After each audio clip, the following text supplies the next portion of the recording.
지역 이슈를 속 시원히 풀어보는 헬로우 이슈 토크입니다. 지난해 인천 유나이티드는 리그 5위를 기록함과 함께 역사상 첫 아시아 챔피언스 리그 플레이오프 진출권을 획득했습니다. 하지만 아쉽게도 16강 진출에는 탈락했는데요. 창단 이래 최고의 시즌을 보낸 한 해입니다. 이제 팬들의 관심은 2024 시즌에 몰렸습니다. 특히 에르난데스의 이적설이 대두된 가운데 이승우, 백승호 선수 영입까지 추진하고 있다는 보도가 흘러나오기도 했습니다. 인천으로서는 자원 이탈을 최소화해야 하는데요. 새해와 함께 시작된 물밑 영입 경쟁. 어떤 이야기들이 오가고 있는지 오늘 이야기하는 시간을 준비했습니다. 함께할 두 분 소개합니다. 명재영 스포츠뉴스 기자와 손철민 축구 해설 나오셨습니다. 안녕하십니까? 안녕하세요. 예. 자, 지난해 2023년 인천 유나이티드가 상위 스플릿의 자리를 지키면서 또 희망찬 2024년을 기대하게 만들었습니다. 네. 자, 오늘 돌아보는 시간 새해 첫 소재로 준비했는데 일단 두 분께 자, K리그를 결산하면서 지난해 가장 큰 이변은 무엇이었는지 각각 좀 여쭤보겠습니다. 먼저 듣겠습니다. 일단은 뭐 인천 팬들을 위시해서 나머지 11개 구단 팬들이 참 의아해했고 또 저 같은 사람은 즐거워했던 이 수원 삼성의 강등은 누구도 예측 못했던 정말 이변 중에 이변이 아닐까요? 그러니까 뭐 돈을 쓰는 규모를 떠나서도 팀의 역사를 이게 K리그와 함께 했다라고 해도 과언이 아닌데 야 이게 그래도 살아나겠지 했어요. 그래도 짬바가 있지 살아날 것이야 했는데 야 여지없이 강등하는 걸 보고 K리그 진짜 녹록지 않다. 누구 하나 살아남을지 누구 하나 뭐 올라올지 예측도 못하겠고 축구 어렵다. 요거를 다시 한번 느꼈던 것 같고 두 번째로는 돈을 꼴찌에서 두 번째 그러니까 돈을 11등만큼 쓰고 3위를 했던 이 광주의 이변 또한 야 요것도 이 우리가 돈 얘기 제가 많이 하잖아요. 돈 조금 쓰고 이렇게 성적을 낼 수 있다라는 거, 자이언트 킬링을 할 수 있다라는 거 증명을 했기 때문에 아까 말한 수원 삼성 같이 돈 많이 쓰는 기업은 분명히 반성해야 될 부분. 그리고 돈이 없다고 우리는 뭐 이제는 핑계를 대는 기업들 이제 핑계거리 될 거 없습니다. 돈이 아닌 분명한 축구 철학과 운영으로 성적을 낼 수 있다라는 걸 증명했던 또 한 해였고 증명했던 이정효 감독이 여지없이 또 광주를 잡고 있기 때문에 24 시즌이 또 기대가 되고요. 마지막으로 인천 팬으로서 4승 2무를 하고도 아시아 챔피언스리그 16강을 못 나갔다라는 거. 요게 또 이변이면 이변이지 않을까. 왜냐면 4승 2무라는 성적이 역대 봤을 때 적은 승점이 아니거든요. 승수가 아닌데 또 제도가 계속 개편이 되면서 요거 진출을 못 했다라는 거. 이게 좀 이변, 가슴이 아픈 또 23년의 마무리가 될 것 같습니다. 명 기자님은 어떤 이변을 기억하십니까? 손천맨 위원님께서 일단 축구 내용적으로 가장 핫했던 걸 다 말씀을 해주셔서 저는 좀 산업적인 측면에 좀 말씀을 드리고 싶어요. 왜냐하면 이것도 굉장히 중요한 거기 때문에 이제 작년에 K리그가 객단가 우리가 이제 객단가라고 하면은 1인당 얼마를 쓰느냐 하는데 티켓값으로 그게 최초로 10,000원을 넘었습니다. 그런가요? K리그 역사상 최초거든요. 이제 K리그가 2018년부터 유료 실관중만 이제 입장 관객 수로 이제 집계를 하고 있는데 코로나 때 이제 잠깐 주춤하다가 이제 2018년 러시아 월드컵 이후 축구 인기가 계속 올라왔잖아요. 근데 이제는 객단가 10,000원을 넘었고 리그 전체적으로 10,000원을 넘었고 1위 수원 삼성 같은 경우에는 강등은 됐지만 객단가 15,000원을 넘었습니다. 이게 이제 K리그도 어느 정도 이제 자생의 가능성을 보일 수 있다라는 점에서 굉장히 앞으로 모든 축구 관계자들이 좀 더 희망을 갖고 2024 K리그를 준비할 수 있는 2023년의 이변 포인트가 아닐까 저는 생각을 합니다. 아주 중요한 말씀을 해줬습니다. 시장이 커지고 있고 뭐 희망적인 얘기도 있고 그렇게 새해를 맞이하고 있습니다. 자, 이제 인천 이야기를 좀 시작해 보겠습니다. 자, 인천 유나이티드가 일단 리그 5위에 머물렀습니다. 이 성적도 상당히 선전한 성적으로 우리는 평가할 수 있는데요. 자, 지난해를 좀 돌아보고 또 올해도 좀 기대해 봐야 되지 않겠습니까? 그렇죠. 자, 명 기자님 말씀 들어볼까요? 저는 결과부터 딱 한마디로 표현하면 절반의 성공이다. 인천 유나이티드의 2023년은. 왜냐하면 리그에서 보면 얼마 전에 이제 선수단 인건비 순위가 이제 K리그는 공개를 하기 때문에 인천이 K리그 1 12개 팀 중에서 5위를 했습니다. 인건비를. 근데 실제 리그 성적도 5위를 했습니다. 이거는 딱 쓴 만큼 하긴 한 건데 사실은 더 많이 쓰고도 더 못하는 팀들이 있거든요. 이제 아까 이변으로 말씀하신 예. 수원 삼성의 경우도 있고 예. 더 적게 쓰고도 더 잘한 광주 FC의 경우도 있고. 근데 우리가 이제 인천 구단의 지난 20년을 생각을 해보면 항상 인천은 그래도 시민 구단 중에서는 좀 예산을 좀 쓰는 편이었지만 항상 하이스플릿, 강등권 싸움 이렇게 하다가 이제는 인천이 재작년부터 확실히 올라와서 이제 인천이 최소한 상위 스플릿, 파이널 예. A에는 이제 보장할 수 있는 팀이다. 그리고 인천은 강팀이다라는 이미지를 네. 심어줬어요. 그래서 일단은 그런 측면에서는 어느 정도 성공을 거뒀다라고 표현할 수 있는데 제가 왜 절반의 성공이라고 표현을 하냐면 정말 어렵게 올라간 AFC 챔피언스 리그에서 4승 2패를 겪고도 예. 하고도 탈락을 하는 경우가 정말 그 경우의 수로도 예. 쉽지가 않거든요. 거의 올라가는 것만큼이나 어려운 그런 이제 순위 그런 경우의 수인데 떨어졌어요. 예. 근데 토너먼트에 올라가서부터가 사실은 진짜 싸움이거든요. 그래서 워낙 진출하기 힘든 대회이기도 하고, 근데 이제 이거를 진출을 끝내 못했다라는 점이 너무 아쉬워요. 4승 2패로 정말 탈락 다른 조였으면 올라가는 순위였거든요. 그래서 인천 유나이티드 입장에서는 이제 토너먼트 이상을 바라보고 준비를 했는데 조별리그에 머물렀기 때문에 그 점에서는 아쉽다. 다만 리그에서는 괜찮은 성적을 거뒀다. 그래서 절반의 성공이다라고 말씀을 드리고 싶습니다. 예. 아, 지난해 막바지 또 가장 또 아쉬웠던 이야기를 좀 우리가 다시금 좀 돌아보니까 그래서 더 가슴이 아프기도 합니다만, 자, 일단 상위 스플릿의 5위에 있어요. 그래서 또 절반의 성공 뒤에 좀 산업적으로 성장한 측면 이야기도 해주시니까 이 이야기가 좀 더 탄탄해지는 것 같아요. 자, 계속 이야기하겠습니다. 자, 좋은 성적이라고 저는 그래도 봐요. 좋은 성적이라고 보는데 아쉬웠던 시즌, 아까 이변을 3가지를 얘기하는데 2개를 되게 부정적인 걸 얘기하시더라고요. 보통 이변은 희망적인 걸 얘기하지 않습니까? 예. 자, 그래서 여쭤봅니다. 네. 자, 좋았음에도 아쉬웠던 점을 좀 정리하고 가죠. 일단은 아쉬웠던 점은 그거예요. 그러니까 우리가 지금 성적이 5위라고 하는 요 성적이 애매해요. 물론 저는 6, 7, 8위만 해라고 늘 얘기를 했지만 그렇다면 저한테는 좋은데 그래도 조금 더, 그러니까 예를 들어 2년 연속 아시아 챔피언스리그를 가려면 최소 4위 확보, 지난번처럼 플레이오프 여기까지 갔었으면, 그러니까 한두 경기만 더 했으면 어떠냐. 그럼 요 아쉬운 포인트가 그거예요. 조성환 감독이 원래 2023 시즌에 가장 강력히 하고 싶으셨던 게 뭐냐면 예전처럼 우리가 못하는 축구, 그러니까 돈 없는 축구, 그 얘기가 뭐냐면 선수비 막 해놓고 후역습, 그러니까 90분 내내 장가고 있다가 그 1분 딱 올라가서 한 골로 딱 승리하는 거, 요거 좀 탈피하자. 우리 2023 시즌은 점유하는 축구하자. 그래서 2023 딱 오셨을 때 우리가 앞에서부터 볼을 소유하고 앞에서부터 전진하자 라고 출발을 했지만 이게 실제적으로 삐걱거렸습니다. 맞지가 않았어요. 그래서 요걸 선회하는 과정, 그러니까 다시 우리가 요 기조를 좀 버리고 선수비 후습으로 그래도 안정적인 리그 순위를 구축할 수 있는 축구를 하자, 우리가 하던 실리 축구를 하자. 요 과도기가 어떻게 보면 후반기에 아쉬웠던 2-3경기를 우리가 잡았으면, 그러니까 그걸 앞에서 잡았으면 2-3경기를 더 편하게 가지 않았을까. 그러니까 조성환 감독이 인천에 처음에 오셨을 때 하신 말씀이 그거예요. 왜 비길 경기를 지고 비길 경기를, 우리가 이길 경기를 비기고 요런 아쉬움을 가지셨었단 말이죠. 그럼 저는 작년의 아쉬움은 바로 그거예요.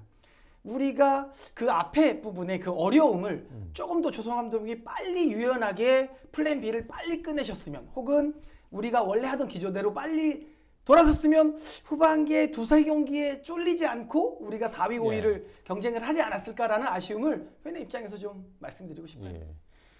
조성환 감독님은 이 얘기 듣고 되게 답답해 하시겠죠?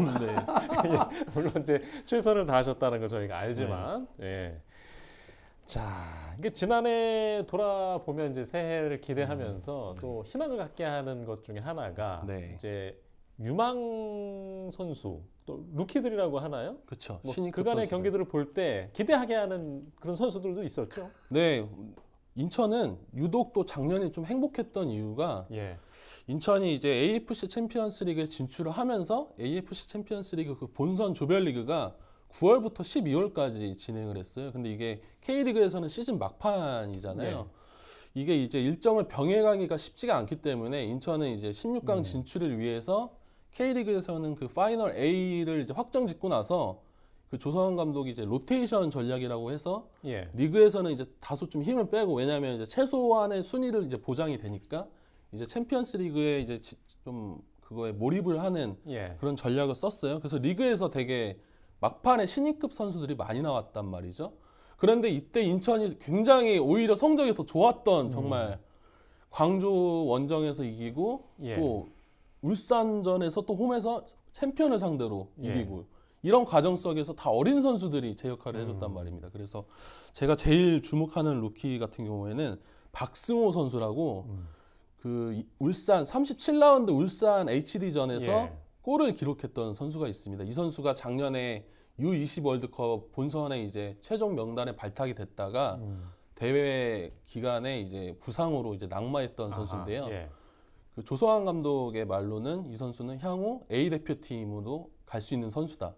박승호 선수가 막판에 나와줘서 보여줬던 그 모습을 보면 이제 1년차 때 그렇게 성공적인 모습을 보였고, 올해 전지훈련 잘 소화해서 시즌 초에 이제 좀 적응이 빨리 몸이 올라오면 네. 올해 인천의 베스트 11의 선발 라인업에도 들 수 있지 않을까, 지금 많은 관계자들이 주목을 하고 있습니다. 예. 아, 맞아요. 그때 울산을 이겼던 네. 그 경기가 좀 인상적으로 기억이 남습니다. 자, 선의원은 기억나는 루키 누가 있습니까? 우리 기자님이 오늘 또 오셔가지고 저한테 또 예. 이렇게 토스를 또 해주셨어요. 네. 왜냐면 박승호를 얘기하면 최우진을 얘기 안 할 수가 없거든요. 예. 기자님이 모르신 게 아니에요. 저보고 얘기하라고 주신 거예요. 그래요? 이 최우진 선수가 또 얼마나 그날 골을 넣고 예. 수훈 선수가 가서 인터뷰를 하는데 얼마나 귀여웠냐면 이 기자분들께서 이제 부모님께 한 말씀 하세요라고 하면 되게 뭐 내 어머니 아버지 혹은 아버지 어머니 사랑합니다라고 네. 해야 되는데 긴장을 한 나머지 부모님께 한 말씀 하세요 그랬더니 부모님 사랑합니다라고 예. 물론 틀린 말은 아니라 예. 되게 이게 당황한 모습이 너무 귀여웠거든요. 음. 근데 그 귀여움 안에 감춰져 있는 포텐이 어마어마한 선수입니다. 예. 이 좌우측 풀백이 다 가능하나 또 왼쪽 예. 오른쪽에 장점을 보이고 있는 풀백인데 본인이 박스까지 가서 골을 기록할 수 있는 욕심까지 갖고 있어요. 그러니까 이런 선수 지금 K리그판 또 나아가서는 대한민국 축구판에서 왼발잡이 풀백이라고 하면 아마 뭐 이게 우리가 알고 있는 연봉의 2배부터 시작해도 될 만큼의 귀중한 자원이란 말이에요.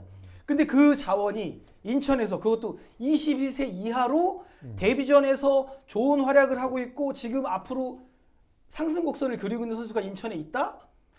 이거는 루키의 발견이 아니라 예. 어떻게 보면 인천의 향후를 짊어지고 갈 수 있는 에이스의 발견이라고까지도 해도 과언이 아닌 그런 선수가 바로 최우진입니다. 작년 이맘때와 비교했을 때 이렇게 희망적인 어떤 기대 자원들이 있는 것이 올 시즌을 더 기대하게 만드는 것 같습니다. 자, 지금 이제 한 시즌이 끝나고 새로운 시즌을 가는 사이에 항상 있는 것이 이제 선수 영입과 또 이적이잖아요. 그렇죠. 그래서 올해 인천이 더 보강을 하기를 바라는 마음이지만 네. 좀 이 이야기를 좀 더 해보겠습니다. 일단 최근의 영입과 네. 또 그걸 좀 돌아볼 필요도 있고 네. 또 혹시 이적할 또 리스크라든가 아니면 또 걱정들은 없는지도 좀 이 자리에서 좀 듣고 싶습니다. 일단 올해 인천 유나이티드의 기조는 사실은 작년에 워낙 거물급 선수들을 많이 영입을 했기 예. 때문에요. 올해 팬들은 조금 실망을 하실 수도 있을 것 같아요. 왜냐하면 올해 AFC 챔피언스 리그에 결국 진출하지 못했기 때문에 선수단 규모를 다시 좀 리그에 맞춰서 재정비하는 예. 이제 재정적으로도 좀 그런 타이밍이거든요. 그래서 지금 팬들이 가장 걱정하는 거는 에이스급 선수들의 이탈이 지금 제일 좀 문제가 되고 있습니다. 그래서 여기서 되게 따끈따끈하게 말씀을 드리자면 에르난데스 선수는 사실 나갈 가능성이 지금 굉장히 큰 것으로 보입니다. 작년에 정말 예. 인천 유나이티드의 그 공격을 먹여 살렸던 에르난데스 선수가 AFC 챔피언스 리그에서도 그렇고 너무 좋은 모습을 많이 보여줘서 일본의 이제 J리그 쪽에서도 관심이 많았고 K리그의 이제 B클럽들에도 관심이 많았는데 지금 얘기 나오는 걸로는 K리그에 이제 굉장히 규모가 큰 구단으로 이적이 유력하다라는 예. 얘기가 있어요. 그게 아직 성사가 될지 안 될지 모르겠습니다만은 에르난데스는 어느 정도 조금 나가고 싶어 한다는 얘기가 있어서 구단도 합당한 이적료가 오면 보내줄 수 있다라는 예. 입장인 것 같아요. 네. 예. 이게 참 너무 잘하는 것도 이렇게 걱정을 네. 하게 만들어요. 네. 참 예. 또 혹시 다른 얘기 들으신 게 있습니까? 뭐 예. 아니 저는 그래도 예. 다행이란 제가 아까 부정적이라고 그러셨는데 제가 굉장히 긍정적인 사람입니다. 예. 이게 말이죠. 왜냐면 옛날 같았으면 말이죠. 예. 에르난데스 나가고 제레소 나가고 무고서 나가고 이명주 나가고 신주 나가고 이런 예. 얘기 해야 돼요. 예. 근데 지금은 에르난데스 하나로 지금 머물러 있다라는 부분이에요. 예. 그 얘기는 뭐냐면 아까 기자님께서 말씀해 주신 대로 우리가 이제는 3개 대회가 아니라 딱 2개 대회 K리그와 FA컵만 병행하면 되기 때문에 줄이 돼. 유출은 안 할 거야. 왜? 우리는 앞으로 또 25년에 AF 챔피언스 리그를 나가야 되기 때문에 우리는 성적 지키려면 어떻게 해야 돼? 그럼 뭐가 필요해요? 에르난데스는 어쩔 수 없다. 그럼 나머지는 지키겠습니다를 예. 아마 프론트와 이 뭐 예. 감독진이 다 고수하고 있는 게 아닌가. 예. 그래서 이런 부분은 저는 굉장히 긍정적이라고 생각합니다. 보통 팀 성적이 이제 상위에 있으면 네. 물론 구단 규모도 중요하겠습니다만은 선수들이 이적을 할 때 고려 대상이 되죠. 그렇죠. 아무래도 선호할 수밖에 예. 없고요. 인천은 또 지리학적으로도 선수들이 굉장히 선호하는 상황이기 때문에 최근의 흐름은 굉장히 큰 클럽으로 예. 거듭날 수밖에 없는 상황이다라고 말씀을 드릴 수 있을 것 같아요. 예. 네. 지금 최근 보도 중에 네. 이제 갑자기 이렇게 튀어나온 소식이 하나가 있었어요. 이승우, 백승호 선수를 네. 영입하는 게 아니냐. 이거 너무 깜짝 놀랐는데. 그렇죠. 이름만으로도 참 예, 놀라운. 이거 좀 진위를 좀 듣고 싶습니다. 어떻게 말씀을 드려야 될까요? 사실은 이 두 선수 일단 상황부터 좀 설명을 드릴게요. 이승우 선수는 지금 이제 수원 FC에 계약이 남아 있고 백승우 선수는 전북현대와 계약이 끝나서 이제 이적료 없이 데려올 수 있는 네. 상황입니다. 근데 좀 문제는 사실 이 소식은 가능성이 그렇게 높지는 않다 현실적으로. 안타깝게도 이게 근데 또 모르는 겁니다. 이게 예. 또 워낙 이적 시장이라는 게 다이나믹한 예. 거기 때문에 예. 이렇게 깜짝스럽게 영입을 할 수 있는 거거든요. 근데 이제 이승우 선수 같은 경우에는 워낙 그 연봉이나 예. 이적료 부분에서 굉장히 지금 인천 유나이티드가 감당하기 힘든 좀 그런 현실적인 좀 제약들이 있고 제가 알기로 백승호 선수는 이제 전북 현대를 나오면서 유럽 진출을 다시 1순위로 꼽고 지금 구단들을 알아보고 있는 것으로 알고 있거든요. 그래서 백승호 선수 같은 경우에는 사실 예. 인천 구단이 정말로 필요하다라고 하면 한번 얘기는 해볼 수 있을 거예요. 근데 이제 백승호 선수의 마음이 유럽이 1순위이기 때문에 그 현실적인 가능성은 냉정하게 말하면 그렇게 엄청나게 높진 않다. 다만 이적 시장은 항상 생물과도 같아서 예. 정말 모르는 겁니다. 이렇게 예. 얘기했는데 다음 주에 와 있을 수도 있는 거고요. 예. 알겠습니다. 뭐 제가 첨언하자면 실제로 예. 인천이 창단 초기에 예. 그러니까 메시가 그때 19살인가 18살인가 이랬을 거예요. 예. 그 리오넬 메시에게 영입 제안을 한 적도 있습니다. 실제로. 예. 네. 뭐 이런 게 이적 시장이에요. 네. 일단 괜히 기대했다가 좀 힘이 빠지는 것 같긴 한데 네. 일단 기대는 계속 가져보겠습니다. 네. 자, 마지막 좀 질문 드려야 될 것 같은데요. 이 영입 윤곽이 어느 정도 언제쯤 좀 드러날까요? 정리가 될까요? 영입이 우리가 이제 시즌이 12월 초에 끝났기 때문에 이제 예. 누가 나간다, 누가 들어온다, 막 이런 스토브리그 이야기들은 12월 초부터 한 달 이제 넘게 이어져고 있지만 사실 공식적으로 그런 이적 시장은 1월 1일부터였습니다. 그래서 계약이나 이런 공식적인 진행들이 1월 1일부터이기 때문에 사실 아직 날짜로 보면 며칠 안 됐어요. 그래서 아직은 이제는 시작하는 단계라고 봐도 되거든요. 인천 같은 경우에는 그래서 지금 제일 시급한 게 골키퍼와 수비진이었는데 골키퍼는 부천 FC에서 뛰던 베테랑 이범수 골키퍼를 일단 공식적으로 영입을 발표를 했습니다. 저희가 엊그제 태국에서 또 현지 취재하는 기자들을 통해서 그 선수단에 합류한 거를 저희가 직접 확인했거든요. 그래서 이제 김동원 골키퍼가 군입대를 하면서 비게 된 골문에 이제 이범수 골키퍼가 나서고 수비진 같은 경우에는 지금 아마 계속 알아보고 있는 것으로 알고 있습니다. 그래서 설쯤에는 아마 대강적으로 2월 초에 설쯤에는 이제 올해에 대한 윤곽이 거의 나오지 않을까. 그런데 또 여기서 변수는 요즘에 K리그 이적 시장의 트렌드는 정말 끝날 때까지 모른다가 있어서 시즌을 개막하고 나서도 열려 있거든요. 그래서 한두 경기를 뛰고 나서도 갑작스럽게 들어오는 선수들이 있어요. 그래서 올해는 인천이 선수단의 변화폭이 이렇게 많지는 않을 거지만 그렇게 정말 예상치 못한 영입이 있을 수 있기 때문에 마지막까지 봐야 된다. 이렇게 말씀을 드릴 수 있겠습니다. 자, 오늘 시간 내주셔서 고맙습니다. 고맙습니다. 네, 감사합니다. 감사합니다. 이스토크 오늘 순서 여기서 마치겠습니다. 시청해주신 여러분 고맙습니다.